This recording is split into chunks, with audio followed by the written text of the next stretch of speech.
Ó, você tá aí de novo? Fala aí, 100%? Segunda aula nossa, vamos anotando aí que o tempo não para. Vamos lá. Vamos continuar dentro de direito constitucional, agora vamos trabalhar sobre os grupos armados. A Constituição aí sua fala que é imprescritível a prática de crimes por grupos armados, civis ou militares. O que são grupos armados?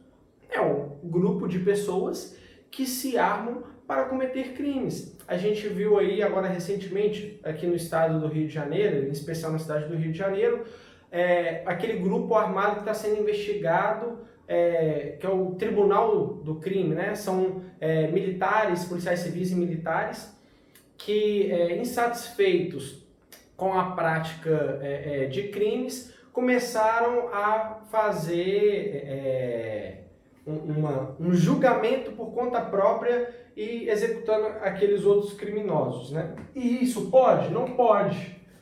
Porque a gente tem que respeitar o devido processo legal, as garantias constitucionais, que a gente está estudando e vamos continuar estudando nos próximos tópicos, beleza? O que vocês precisam guardar? Grupos armados, tanto civil quanto militar, é imprescindível. Cai na prova? Até cai, mas eu acho difícil, então por isso que eu já vou passar para o próximo ponto.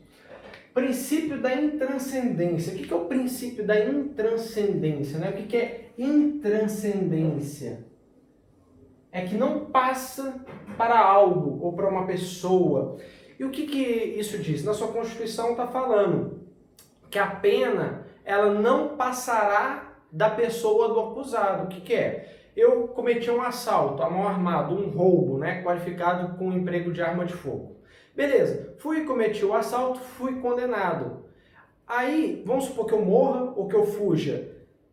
A minha esposa, os meus filhos, os meus netos têm que ser punidos por causa desse crime? Não, não tem que ser punido. Então a minha pena não pode passar para outras pessoas da minha família, tanto para ascendente quanto para descendente, ou para companheiro ou cônjuge. Isso não pode acontecer. E a Constituição fala isso, do princípio da intranscendência. Vou colocar a estrelinha nossa aqui, porque cai em prova e também é uma matéria que a gente vai rever na parte de direito penal, nos princípios do direito penal.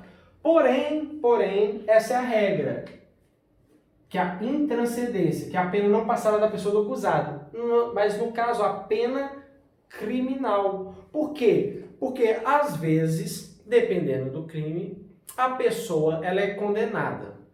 Quando ela é condenada por algum crime, ela gerou algum dano. Lembra que a gente estudou lá atrás um pouquinho sobre danos morais, danos materiais, danos à imagem? Vamos supor que eu causei um dano moral à pessoa e a pessoa ficou mal com aquilo, que teve que gastar com psicólogo, começou a ter distúrbios, né, de crise de ansiedade, síndrome do pânico, estava fazendo tratamentos, estava tendo despesa. Quando tem essa sentença condenatória, essa sentença ela gera que é chamado de título executivo extrajudicial. Ela vai pegar essa sentença criminal, vai lá na porta do juiz cível e vai falar: juiz, quero processar esse cara porque ele me assaltou e me gerou vários danos. E por causa desses danos, eu quero a reparação. E aí ele vai poder ser condenado na esfera cível pelos danos. Porém, vamos supor que a pessoa morre. Aí, essa pessoa morre. Aí essa pena vai passar para os herdeiros? Vai. A pena civil financeira. E aí fala que ela pode passar aos sucessores. Quem que são sucessores? São os herdeiros até o limite da herança. O que seria isso? Vamos supor, eu cometi um crime, vou colocar aqui em cima, e eu tenho uma casa que vale 100 mil reais. Beleza? Eu cometi um crime e assaltei uma loja e roubei dessa loja 10 mil reais. Beleza? Essa loja levou um prejuízo. E aí eu fui condenado pelo crime de roubo, beleza. Aí essa loja vai pegar a sentença e vai me processar na esfera civil, pedindo a reparação por danos materiais, porque porque eu dei um prejuízo econômico para a pessoa. Até então a honra da loja ou daquelas pessoas não foram afetadas. Vamos colocar aqui que foi só o patrimônio. E aí ela vai lá, vai ajuizar essa ação, vai pedir a reparação desses 10 mil reais, corrigidos com juros e tudo mais, vamos supor que foi para uns 15 mil. Beleza? 15 mil.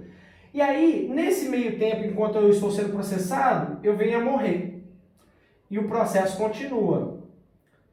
Quando faz lá, vamos supor, eu sou casado, mas vamos supor que eu também tenho um filho. Então, esses 100 mil reais, 50% desses 100 mil reais do imóvel é da minha esposa, como meieira, porque nós casamos pelo regime de comunhão parcial de bens. Vocês não precisam se preocupar com isso, nem anotar, porque isso é direito civil e não cai na prova de vocês.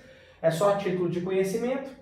E o meu filho vai ganhar os outros 50% como herdeiro. Esses outros 50 mil. Porém, esse 100 mil era meu. Beleza? 100 mil aqui era meu. Esses 10 mil reais vão ter que ser tirados daqui. Então, o que vai sobrar? 90 mil. Se minha família, minha esposa, né, que ficou viúva, e o filho não tiver condições de pagar esses 10 mil, vai ter que vender a casa, tirar 10 mil, 10 não, né? Agora 15 mil, vai tirar 15 mil, vai sobrar 85 que vai ficar. Aí 50% fica para minha esposa e os outros 50% para o meu filho. Beleza? Então, voltando. A pena, o cumprimento da pena, a punição, o xadrez, o xilindró, o presídio, quem sofre é só a pessoa que cometeu o crime. No entanto, a reparação de danos pode passar ao sucessor no limite da herança. Por quê? Suponhamos, voltando nesse mesmo caso, na verdade eu não dei um prejuízo de 10 mil, eu dei um prejuízo de 10 milhões. E eu sumi com esse dinheiro. Vamos supor que eu sumi com esse dinheiro. O único bem que eu tinha no meu nome é essa casa de 100 mil. Aí eles vão poder pegar os 100 mil reais. E só. A minha esposa e o meu filho não vão ter que pagar os outros 900 mil que ficou devendo, entendeu? E é isso que vocês precisam guardar. Tranquilo? Show de bola. Vamos para a próxima. Na Constituição, fala que é vedado as penas. Então, o que é vedado? É proibido. Não pode ser aplicado. São vedadas as penas de morte, as penas de caráter perpétuo, as penas de trabalho forçado, as penas de banimento e as penas cruéis.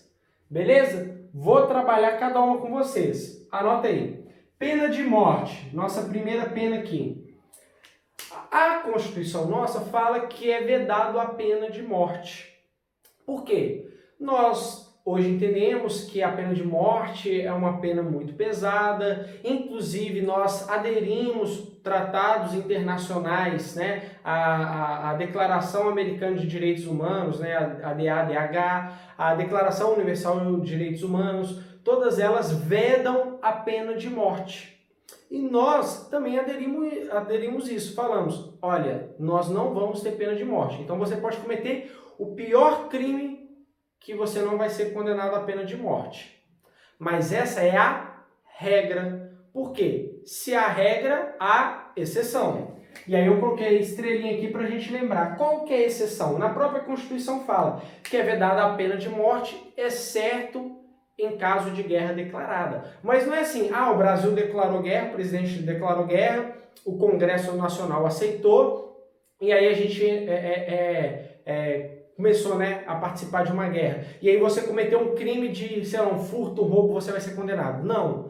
São crimes também de guerra, prescritos no Código Penal Militar. São crimes que atentem contra a segurança nacional ou segredos nacionais, que põem em risco toda a sociedade. E aí tem todo um trâmite processual para isso. A pessoa, se ela for condenada, a pena tem que ser maior do que 30 anos, o crime tem que ser um crime muito perigoso que causou um certo prejuízo, e ainda assim tem que passar pelo apreço do presidente, o presidente da República tem que autorizar a execução dessa pena de morte, que no caso é por fuzilamento.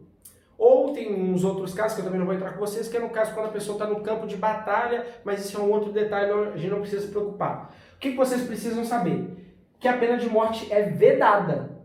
No entanto, existe a exceção, que é no caso de guerra declarada. Lá na sua prova não vai falando que é um crime que atente contra a segurança e barará para... Não, na sua prova vai vir só isso. Pena de morte é vedada, exceto em caso de guerra declarada. Ponto. É só isso que vai cobrar na sua prova. O resto que eu estou falando aqui é para vocês entenderem e compreender a matéria num todo, porque na hora você vai conseguir raciocinar além da mera decoreba. Porque se fosse só para eu poder falar as palavras aqui, eu ia pegar o artigo 5º e ia ler todos os incisos, e se uma aula a gente terminava. Beleza? Eu quero que vocês entendam e compreendam o porquê e os motivos. Show? Vamos lá.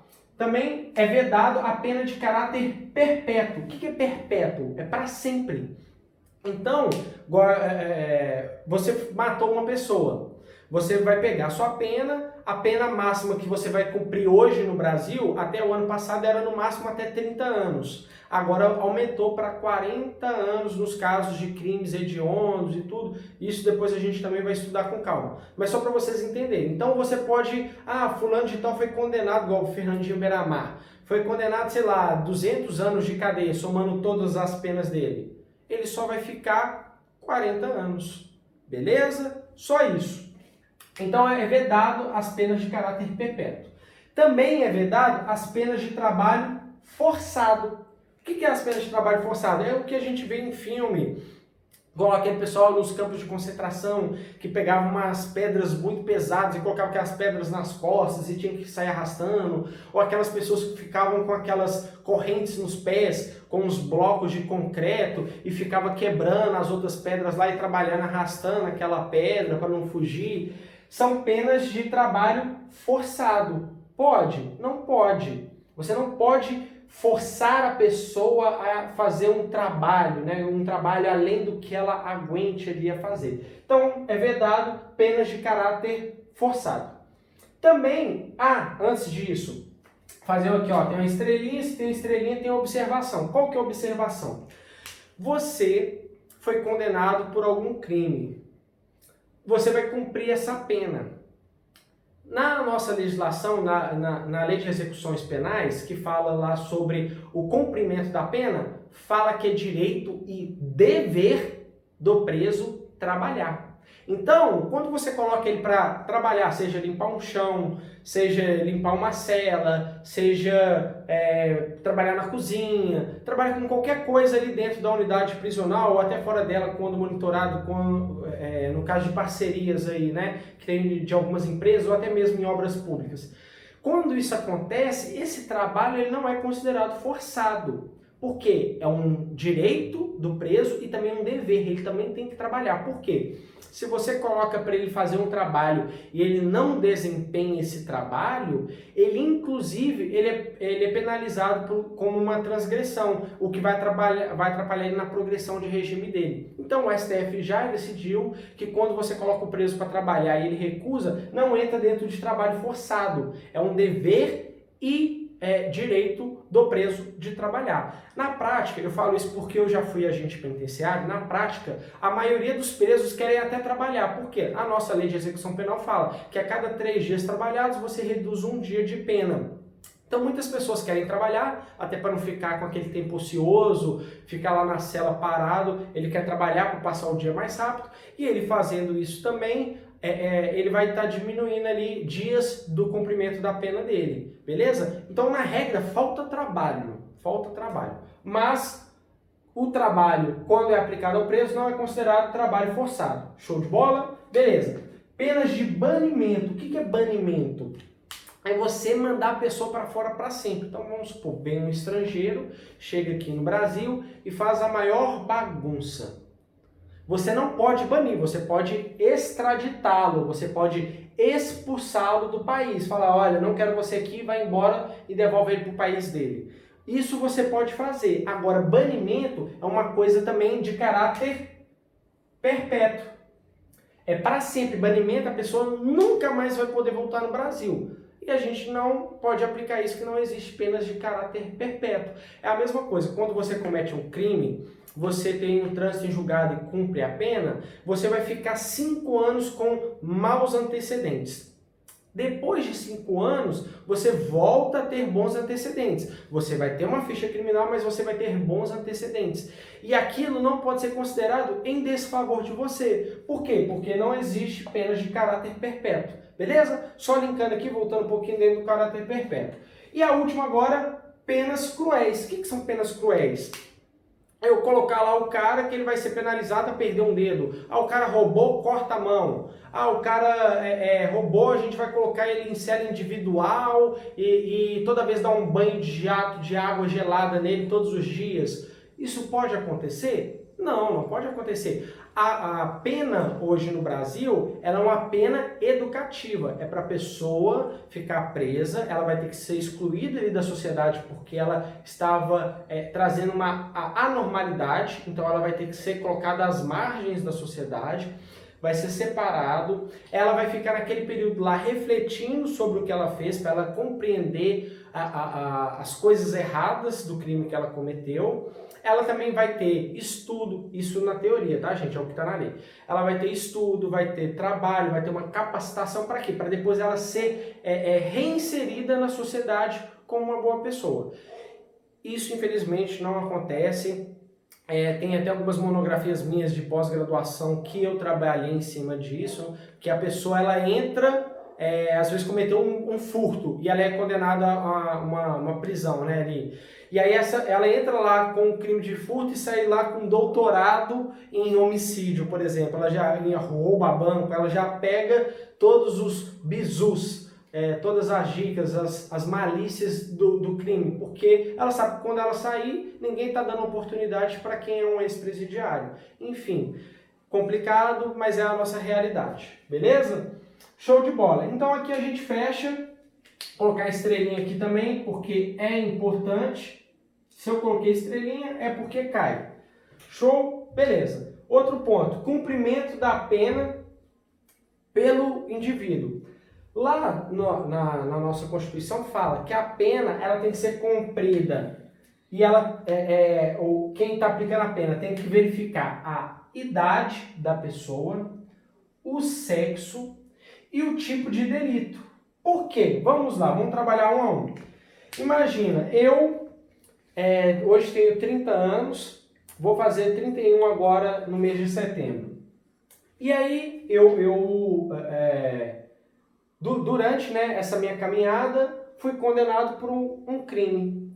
E aí teve um outro garoto de, sei lá, 15, 16 anos de idade, cometeu um ato infracional e coloca nós dois na mesma cela. Eu de 31 e o outro moleque de 15 anos. Pode acontecer? Não pode. Porque além de eu exercer uma influência, eu também exerço questão de força maior do que o garoto de 15 anos. Isso na regra, né? Enfim, então você tem que colocar pessoas ali aproximadamente. Também eu vou colocar, vamos supor, numa cela que está super lotada, eu vou colocar um idoso, sei lá, de 60, 70 anos, com um monte de gente de 18 anos de idade. Esse cara com certeza sempre vai pegar a pior comida, sempre vai dormir no chão, porque os presos lá vão ser individualistas, vão pensar nele e vão deixar lá esse idoso numa condição ali, porque ele é uma pessoa já mais frágil. Beleza? Então a gente tem que verificar essa questão de idade. Sexo. Sexo não preciso nem comentar. Você vai colocar um homem e uma mulher na mesma cela? Ou vai colocar uma mulher na cela com 5, 6 caras? Essa mulher vai ser estuprada o tempo todo. Ela vai ser estuprada o tempo todo. Ainda que ela queira fazer sexo com várias pessoas e tudo mais, não pode, não é condizente. Então, presídio masculino, presídio feminino. Ou se tiver homens e mulheres no mesmo presídio, tem que ficar em pavilhões totalmente distintos. Pode ser nem no mesmo pavilhão. Não estou nem falando da mesma cela, tem que ser em pavilhões distintos. Beleza? Show! E o tipo de delito? Imagina, eu fui preso porque eu deixei de pagar uma pensão alimentícia, que é uma prisão civil. A gente vai estudar mais na frente que a única prisão civil que pode acontecer no Brasil hoje que aceita é quem não paga pensão alimentícia, seja para ex-companheiro ou seja para filhos. E aí você chega, não paga a pensão, e aí eu vou ficar preso com um cara que é um estuprador, com um cara que é um homicida, ou até ainda, você equiparar os crimes. Você vai colocar numa cela que só tem homicida um cara que é estuprador? O cara que é homicida não gosta do estuprador, ele não aceita o estuprador. Lá a gente chama, na cadeia, a gente chama de duzentão. Quem comete crimes de estupro é o duzentão que a gente chama. Ninguém gosta do duzentão, na verdade são os crimes lá, em regra, começa até um pouco antes do 200, mas a gente fala duzentão porque a maioria desses crimes contra a liberdade sexual estão a partir do artigo 200. Então por isso que a gente chama duzentão do Código Penal. Esses duzentão, eles não podem ficar, eles têm que ficar em celas separadas, que é o que a gente chama de cela segura. A gente tem que deixar eles separados, então todos os duzentões ficam presos ali juntos e eles têm que ficar em cela separada. Nem o banho do sol deles pode ser com os outros presos. Por quê? O cara que é condenado a tráfico, o cara que é condenado por um homicídio, o cara que é condenado por roubo, eles não gostam dos estupradores. E se esses estupradores forem colocados junto com eles, eles vão ser mortos, vão ser agredidos ou até vão ser estuprados por esses outros criminosos, para eles sentirem na pele como que é. Enfim, então também pelo tipo de delito, a gente também tem que colocar essas pessoas em celas separadas. Beleza? E por que isso acontece? Para a gente respeitar o pontinho aqui embaixo. Todas as vezes que estou trabalhando 4 pontos, aqui eu já estou trabalhando 5, porque esse aqui liga com o anterior. O que é? O preso, ele tem que ser respeitado a integridade dele. E o que seria essa integridade? A integridade física, a integridade mental. Então o agente penitenciário não pode ficar torturando ele, não pode tortura física, ficar humilhando, falando coisas para ele, não pode também fazer a tortura física, agredir, igual a gente já viu em filme que coloca todo mundo pelado, coloca lá no pátio do banho de sol e sai jogando um jato de água gelada ou dando tiro de borracha aleatoriamente só porque não gostou. Isso não pode acontecer.